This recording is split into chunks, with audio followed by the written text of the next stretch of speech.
તો બોટલ કે જારમાં વેચાતું પાણી તમે પીતા હો તો તમારે ચેતી જવાની જરૂર છે, કારણ કે બજારમાં મળતું આ પાણી સ્વાસ્થ્ય માટે હાનિકારક છે. જી હા, સુરત શહેરમાં છેલ્લા 11 મહિનામાં 14 મિનરલ વોટર બોટલ અને જારના નમૂનાઓ લેવામાં આવ્યા, જેમાંથી 9 નમૂનાઓ ફેલ થયા છે.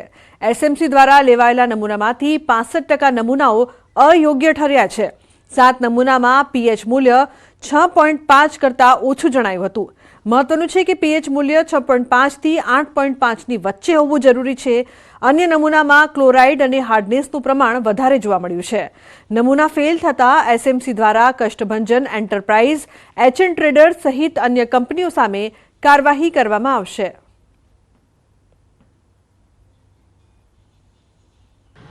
એ પ્રમાણે આપણે મિનરલ વોટરના સેમ્પલ લેવામાં આવ્યા હતા, જેમાંથી 14 સેમ્પલ આપણે લીધા હતા અને લેબમાં મૂકેલા હતા. એમાંથી 9 સેમ્પલો જે ફૂડ સેફ્ટી સ્ટાન્ડર્ડના ધારાધોરણ મુજબના હોવા જોઈએ એ ન હોવાથી એમની સામે આગળની કાર્યવાહી કરવામાં આવે છે. સ્ટાન્ડર્ડ એક મુજબ એની જે કંઈ દંડની જોગવાઈઓ કે પેનલ્ટી હશે એ ત્યાંથી ઓર્ડર થશે એ પ્રમાણે એમની સામે પસંદ કરવામાં આવશે.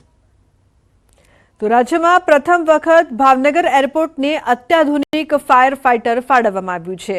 દુબઈથી આયાત કરેલા નાફકો કંપનીના આ ફાયર ફાઇટરની અંદાજિત કિંમત ટેક્સ સાથે 6.7 કરોડ રૂપિયા છે. ભાવનગર એરપોર્ટને ફાળવવામાં આવેલું આ fire fighter automated transmission system છે, જેમાં એડવાન્સ રેસ્ક્યુ કરવા માટેના તમામ સાધનો ઉપલબ્ધ છે. 1300 લીટર ફોર્મની સંગ્રહ શક્તિ સાથે 10,000 લીટરની પાણીની ક્ષમતા ધરાવે છે. તે ઉચ્ચ ઉષ્ણ તાપમાન, ભેજ સામે કામ કરવાની ક્ષમતા ધરાવે છે અને ઓપરેટ કરવામાં પણ આસાન છે. આગની ઘટનામાં 1 થી 2 મિનિટમાં જ બધું જ ખતમ થઈ જતું હોય છે. આવી સ્થિતિમાં આ ફાયર ફાઇટરની વિશેષતા એ છે કે તે 1 થી 2 મિનિટમાં આગ પર કાબુ મેળવવા માટે તૈયાર થઈ જતું હોય છે. આ fire fighter life saving rescue કરવા માટે મદદગાર સાબિત થશે. ये एक बहुत बड़ी उपलब्धि है हमारे एयरपोर्ट के लिए, क्योंकि गुजरात में किसी भी एयरपोर्ट में अभी तक ये व्हीकल कमीशन हुआ नहीं है. ये जो व्हीकल है ये बड़ा ही कैपेबल व्हीकल है, जो कि हमारे सेफ्टी और जो aircraft fire fighting and rescue services है इसको एनहांस करेगा.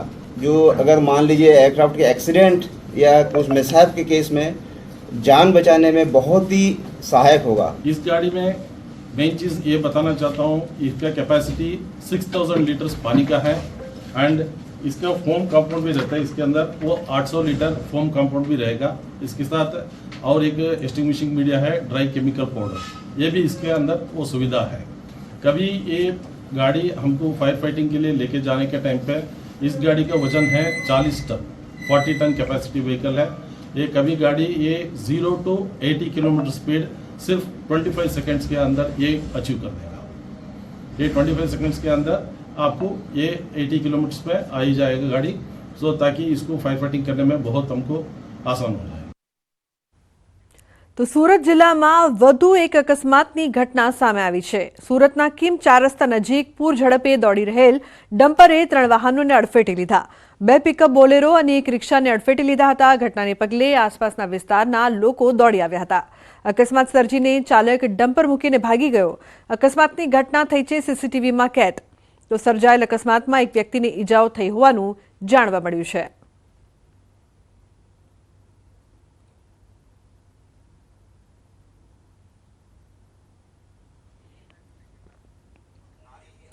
તો વલસાડના ભિલાડ નજીક ગુજરાત અને મહારાષ્ટ્રની બોર્ડર ટ્રકમાં આગ લાગી. નેશનલ હાઈવે પર ટ્રક ભડકે ભળ્યો. ચારોટી નજીક અમદાવાદ મુંબઈ નેશનલ હાઈવે પર ટ્રકમાં આગ લાગતા જ દોડધામ મચી ગઈ હતી. મહત્વપૂર્ણ છે કે નેશનલ હાઈવે સતત ધમધમતો હાઈવે છે. હાઈવે પર વાહનોની અવરજવર વચ્ચે આ ટ્રકમાં આગ લાગતા જ અન્ય વાહન ચાલકોના પણ જીવ અદ્ધર થઈ ગયા હતા. આગ લાગવાના થોડા સમયમાં જ આખી ટ્રક આગની જ્વાળાઓમાં લપેટાઈ ગઈ હતી. ફાયર બ્રિગેડની ગાડી પહોંચવા સુધીમાં ટ્રક બળીને રાખ થઈ. આગ લાગવાનું કારણ અકબંધ છે.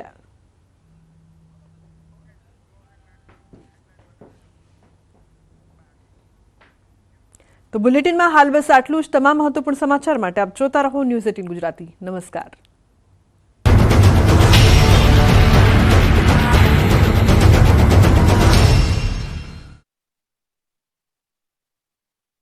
મુથુટ ફાઇનાન્સમાંથી ગોલ્ડ લોન લેતી વખતે કોઈ શંકા નથી, કેમ કે અહીંયા છે પૂરી પારદર્શકતા, 100% ભરોસો અને સુરક્ષા. એટલે જ તો મુથુટ ફાઇનાન્સ છે ભરોસો ઇન્ડિયાનો. તો ગોલ્ડ લોન લેવા માટે કોલ કરો 1-800-313-1212.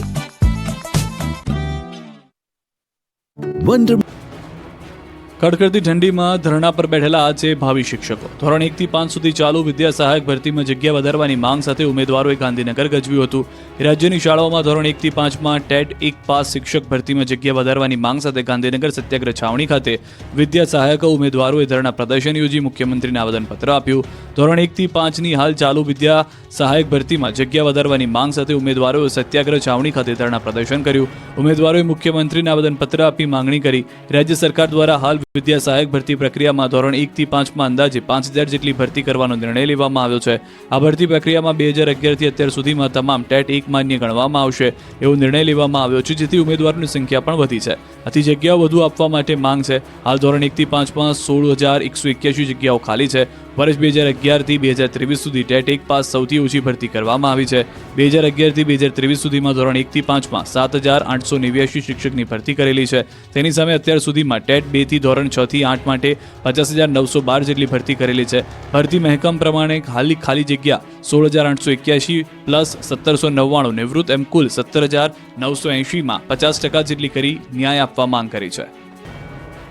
છોટાઉદેપુરના મોટી સડલી પ્રાથમિક આરોગ્ય કેન્દ્રમાં પ્રસૂતાનું મોત થતાં પરિવારજનોએ હોબાળો મચાવ્યો. સોમવારે રાત્રે નોર્મલ ડિલિવરી બાદ મહિલાનું મોત